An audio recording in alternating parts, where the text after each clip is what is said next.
Hey friends, it's Jennifer, and I am here at Local Cloth in Asheville, down in the River Arts District, and I'm here to talk with Judi Jetson, and she's going to tell us a little bit about Local Cloth, and then I will throw in some little video clips and let you all have a tour. So Judi, what is Local Cloth? We're really a connecting organization to bring farmers together with fiber artists so they can both support each other. We want to grow the fiber economy in this region. When I first came up here in probably about 2006, I looked around to see if there was a place I could buy local fiber because I'm a spinner and I like to knit with what I spin. So nobody carried it. And I was driving around the countryside looking at these small towns and thinking, how could this be? How is that possible? Because you drive around and there's like sheep, llamas, sheep, goats, alpacas, everywhere. everything. Yeah. Yeah, so nobody carried it. And I thought, well, that's not right. No. We ought to be able to do something about that. So that was like one of the motivating forces. And then also once I moved up here in 2010, every time I was with farmers, they would start asking me, well, who do you think might use their fiber? And do you think we could support a mill if we had a mill up here? Because there were no mills here at all that were operating anymore. And I said, I know a lot of people who would like your fiber, and I think, yes, we could support a mill. Yeah. So Local Cloth is kind of motivated by that drive, really from local fiber animal farmers. And then we have huge numbers of artists. We did some research when we started Local Cloth, and there are more than 5,000 fiber artists in our region. Wow. That's 100-mile circular around Asheville. Yeah. Okay. And so we've got plenty of artists to use the That's a fiber lot. if it were available. Yeah. We've got probably about 200 to 250 small farms in our region. And our guess is they have around 5,000 fiber animals. So when you think of it that way, there's one fiber animal for every fiber artist. So surely the matchmaker could work. That's awesome. So when you say fiber artists, do you include those of us who are knitters Absolutely. and crocheters? Okay. Knitters, crocheters, weavers, spinners, dyers, quilters are fiber artists. I read somewhere not too long ago that 58 million people in the U.S. knit. Wow. So there's this huge, but anyway, so this local economy of fiber is really exciting to me too, because like I was saying, when you drive these hills, there's animals everywhere of all different kinds. Yeah. I actually have a friend who messaged me the other day and she said, do you know anybody who could use an unprocessed fleece? And I said, I know so many people. Send it on over. Yeah. So there's a lot going on here, and a lot of people who are still, even with all the work you've done, not as connected into the economy. So I love that it's a continual process. Oh, absolutely. It's we do events and try to get the word out. We do some advertising, not a lot because we don't have a lot of money for that. But we also have found that there are a lot of people who have never experienced processing their own fleece. I haven't. So they're like intimidated, but oh, we should do that another time. That Why could don't be you a come whole back? thing. Yeah. Yeah? We'll come back. Yeah, you should, because that's a thing. Everybody could do it. Yeah. It's not rocket science. You could do it in your house. You could do it in your kitchen even, although it could be a little messy, so the garage is better. Now, I have experienced just a little bit of dyeing. My friend Carrie helped me dye a few skeins. I'm a little intimidated by it because of all of the chemicals, but also just like I'm scared to burn myself. But you have a dye studio here Right. that is fully equipped and amazing, and you have workshops for that? Yep, we teach you how to do it. We can get you trained so that you can use it even on your own. People who are members can rent the dye studio for $25 for half a day, so you could come and bring your friends and have a dye party, which people do. Yeah, I may do that. it's really fun. Okay, so tell me about being a member. What does it mean to be a member of Local Cloth?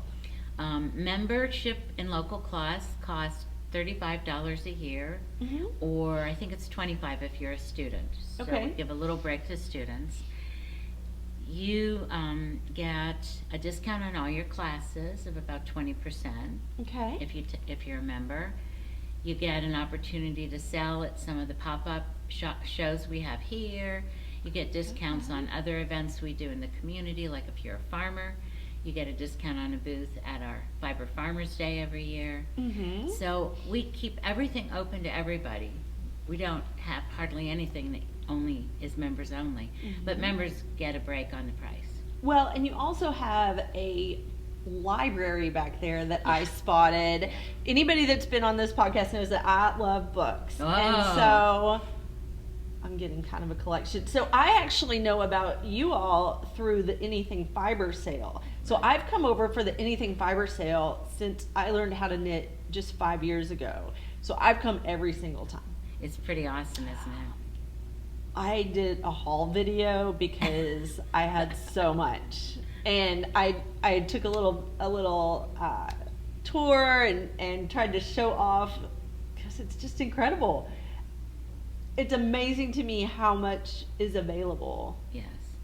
I don't think there's any place else in the country who has as many knitters, crocheters, weavers, spinners, dyers in one geographic area as this. That's amazing. It's the most densely populated with fiber artists of any place. That's interesting because you would think it would be places further north because it's, cozy. Well, there are places like up in Michigan and Minnesota where there are lots of fiber artists, but not so many per capita because things are really more spread out. Okay. Here you've got all these little communities that have been there for more than 100 years of people that made their own stuff and raised their own animals, and it's not so much true. It's not a year-round kind of thing they can do up north either. Yeah. Plus we have the 3 schools that attract fiber artists both on a temporary basis and full-time because you can teach there. We have Aramont School of Craft up in Gatlinburg, Tennessee. Okay, I'll link to all of these in the description. Yeah. We have Penland, which is up in Spruce Pine, North Carolina. And then we have the John C. Campbell Folk School, which is down near Murphy. So you've sort of got this triangle right on top of Asheville. That's amazing. Of all these folk schools, so you can come, you can take a class, you can shop in Asheville, you can vacation here, the cost of living is low enough that artists can afford to live here, not usually in Asheville, but in the surrounding areas. But surrounding areas. There are also a lot of fiber artists in the Santa Fe area, out in New Mexico. But those are really the pockets in the country, and ours is definitely, you'll bump into a fiber artist in the grocery store. You can't help it. I love that. I love because I like getting connected with all of the knitters in our area because it's like you can't help but sit and chat with somebody who's knitting. It's like you automatically are BFFs. You just automatically have something that you can talk about endlessly almost, especially if you get into all the different types of fiber. So my podcast is mostly a knitting podcast, mostly because I have 2 little boys. I have friends who are trying to get me to weave and to spin and to do all the things, and I'm like, I have to just focus. Life is long. You can try it in 5 years, 10 years, 20 years. There will be a time. Oh, and I will. We'll all still be here. And then I'm getting ready to take a class this weekend. I'm going to a retreat in Black Mountain. So Black Mountain is a big fiber arts place right outside of Asheville also. And I'm taking a class on locker hooking, and I've not done that, but it's really interesting to me because I sewed before I knitted, so I can use my fabric, I can use roving, I can use all kinds of things, and so so that's really interesting also. So we'll have to watch and see what you learned. I know. So I've got a few more questions here. We talked about what are the benefits of being a member. Do you have to live nearby to be a member? We have members all over North America Because during the pandemic especially, we had online classes, and so that was really a benefit. You could live anywhere, and some of those people still stay members, but honestly, if you're taking 2 classes, it's worth being a member because you make your membership fee back. So some people come up from Charlotte, let's say for the weekend, and stay in a bed and breakfast or an Airbnb, and they take classes. Well, and even if you're watching this and you don't live anywhere near here, you could be a member of Local Cloth just to support the fiber industry in Western North Carolina. I was trying to call it Northeast, I don't know. Yeah. So you have this new space in the River Arts District, and we're going to give a little tour here in a minute. And what would a visitor expect to experience? So if our friends are visiting Asheville and they get a chance to drop by Local Cloth, what would they expect when they walked in the door? Okay, so the first thing that would happen is someone would greet you and say, "Welcome to Local Cloth." They would tell you that, like, right behind me is the area we call the makerspace, where we have yarn and roving and raw fiber from local farms. On the other side of the front, we have a whole array of clothing, all made one of a kind by local fiber artists. We also have household goods, little tchotchkes for your table. I'm seeing some cute little gnomes over there that just caught my eye. We have wall art, things that are kind of newly popular, like these wonderful hangings with all the wiggly and fluffy looking fibers. So that's the front of the place. And then if you walk farther back, all the way back is our dye studio, where I'm going to be dyeing some locks later on today. And then sort of in the middle of everything, we have a big space closed off for a classroom. But you can peek over the walls and you can hear the teacher talking, you can hear the students. So if you're lucky, you're going to come in on a day when there's a class, and you're welcome to look in, to walk through, as long as you don't really disturb what's going on, and see people making things. And it could be anything from felting to knitting to dyeing to weaving, and paper making. We have all different kinds of things. So that's always kind of interesting. People like that. And we have a spinning study group that meets once a month, and so if we're spinning, people are of course welcome to sit down and see what that's all about, maybe even try something out. Nice. So there's always something going on. Spinning puts me to sleep. Of course, I'm not actually spinning, but when I sit in a circle of people who are spinning, I end up kind of doing this. I get in a trance, and I could totally take a nap. That's good. You're already halfway there then. Yeah, Halfway. I love it. You It's have a to learn that. meditation. Yes, it is. It's very meditative to spin. So you have special interest groups here as well? Yep, and those are for members. We have one group that's called Stitch and Stab. That's on Monday afternoons every week, and that's knitters and needle felters together. I love it. Not necessarily on the same project. So when I teach my beginners, I teach them stab it, choke it, drag it out back, and throw it off a cliff. Well, there you go. That's good. You would fit in right well with this Awesome, group. awesome. Morbid sense of humor. Yeah. Okay. We have a natural dye study group. We probably have a couple more I'm not thinking of right now, but that's really they're all interesting. listed on our website. Okay. And the website is localcloth.wildapricot? No. Just localcloth.org. Oh, okay. Wonderful. Wonderful. And so tell me about being part of the River Arts District. How has that changed what you do here with Local Cloth? Well, in our previous location, we didn't have the space for retail, and we didn't have walk-in traffic. So this has totally transformed what happens in our space. It used to be just the classroom and a dye studio, like tucked back in an old kitchen. So now everything is together. We have great parking, which really makes a difference. I parked right across the street. Yeah, we have a little park outside the door that when the weather's nice, you can sit out there and spin or chat or have lunch or whatever you want to do. I love that. But really for us as an organization, being able to provide an opportunity for our members to sell their products, that's huge. You do have to be a Local Cloth member in order to have your things in the shop. The split is very favorable toward artists. The artists get 75% of what we sell, That is and good. we keep 25. That Yeah. helps keep the lights on. Absolutely. Basically, and Pay the rent. pay This the place rent. is big. It is. Yeah. But we're an all volunteer organization, so it's not like we're having to pay staff or anything else. Everybody who has work in the shop also is a volunteer. Plus, there are a lot of other members who just volunteer because they enjoy it. Well, and a lot of your volunteers in the shop are also artists. Right. Yeah, that's amazing. So I've only been here, I've been here maybe like hour and a half, 2 hours, and there have been several just walk-in, drop-in people who I don't think they even knew what it was, but they were like, "Oh, look at this! What's this?" You know.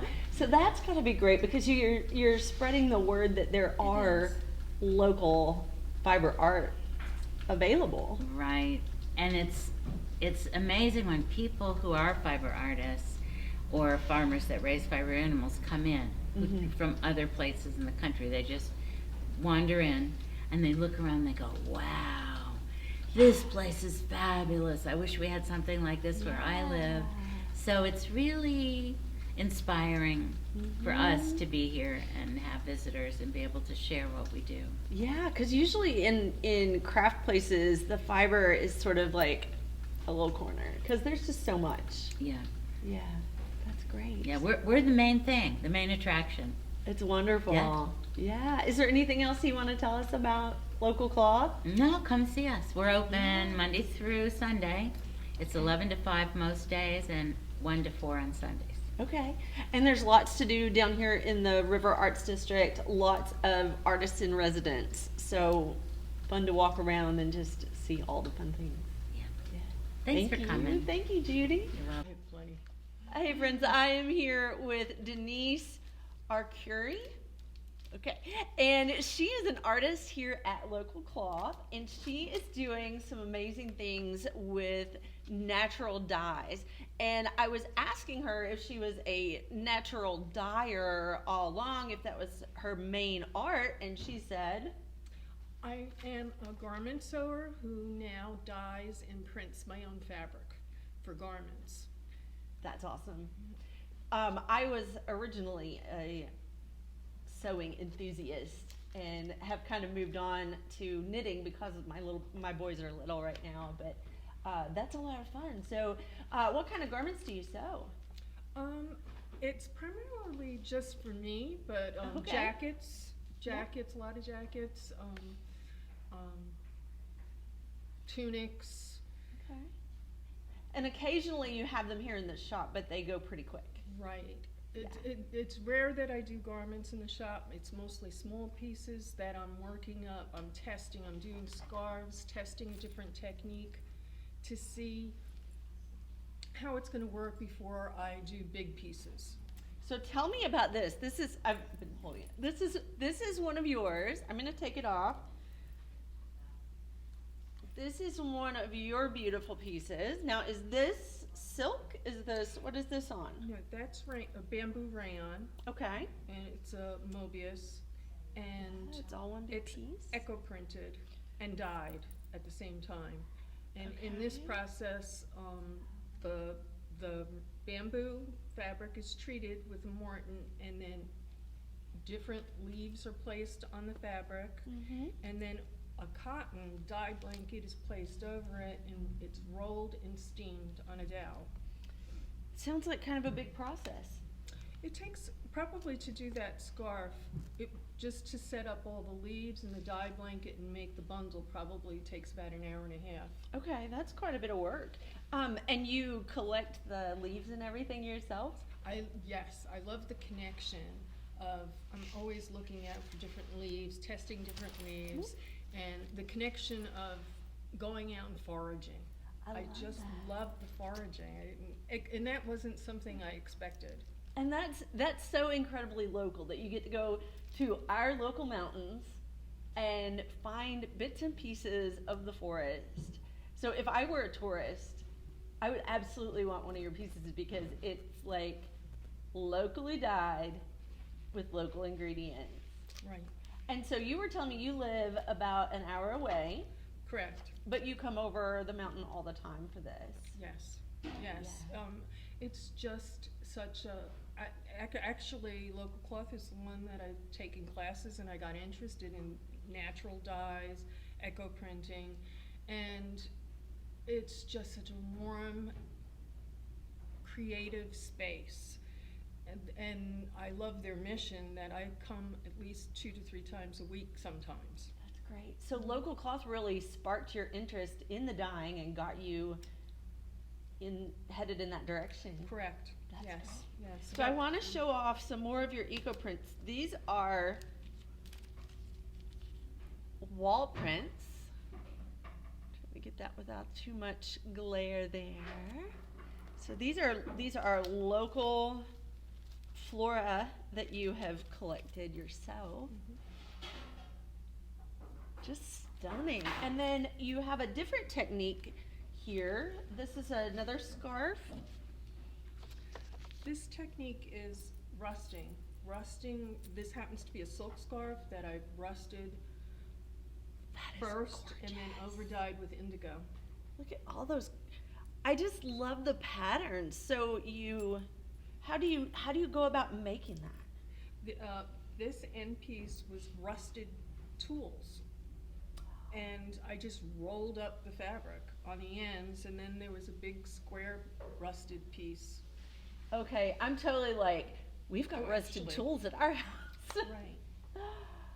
Wow, beautiful. I just really like the indigo with the rust. Uh-huh. The indigo, so the indigo gives this, I don't know if you guys can, if it's doing the color very well, but it's this very pale blue. Beautiful. And then you have the other scarf you have with you here. This is another eco printing. Another eco printed on silk. And these are all colors obtained just from the leaves alone. So totally natural, just kind of smushing the leaves and steaming them a little bit. Is that Right. kind of the idea? Well, these are so beautiful. Thank you so much, Denise. Thank you. Okay, so now I have Beth Sellars, and I've been fortunate to get to chat with Beth a little bit here at Local Cloth. And Beth is an artist here. So Yeah. you're a felting artist. I'm a needle felter, primarily. Many, as you talked before, there's lots of rabbit holes to go down. There are. But primarily, I'm a needle felter and dyer. This we is have- your stuff. you It guys. is. I have some vegetables, which I don't know why I've been into root vegetables, but They're so yeah, cute. they are cute. Just all the Oh, little strawberries, strawberries. cherries. Those aren't veggies, but you know, Yeah. we've got those. But these are what are considered 3D items. There's also a 2D needle felting, which is kind of like painting with wool, and it's really a nice way to play with the colors and get some expression out there. We've got several needle felters that are here with Local Cloth, and they also do figures. I do some gnomes, and then we've got wet felters here also, which is actually making a fabric out of felt wool. So lots to see in here with the felting. Yeah, so I think I saw one of your pieces back there, but tell me about, so these things have to take forever, because I've done a little bit of needle felting, and I felt like I stabbed that thing 1,000,000 times. Well, and it might depend on how picky you are about stabbing yourself. Oh, okay. If you want to go fast, have some Band-Aids handy. Okay. But, just felting the actual form of the item, putting on the colors, that's where I'm gonna that has show- the fun because- of it. Because if you just look at these from afar, you really can't get the color. Look at Those that. turnips. Don't you want? It's well, beautiful. Maybe you don't like turnips, but I do like turnips. I don't like And turnips, beets. but I like Like the look of veggies, things. yes. And then I've got to show off this little pumpkin. Oh, here's his top. Am I being okay with it? Yeah. I just want to be real careful. There's his little top. My goodness. We're getting a little ahead of the season, but this little guy has been No, it's needle felted perfect. and is a planter. Those are actually real So you have real succulents in there, yeah, not felted ones. So, thanks. But that Yeah, is look. so cute. Yeah, you are only limited with needle felting by your imagination. You know, anything you can imagine, you can needle felt. Who would have thought giving a class on making miniature vegetables later this week? So, That's awesome. who would think you'd have mini veggies? But there's gnomes. One of our artists here is just an excellent figure artist, sculptor. So, very many things you can do. Nice. So show us what you've got in your lap. This is what's considered the 2D felting, which is a picture. I don't know if you can see That's all so of that, sweet. but just a picture that's done. So even with the texture and the different colors, because I dye the wool.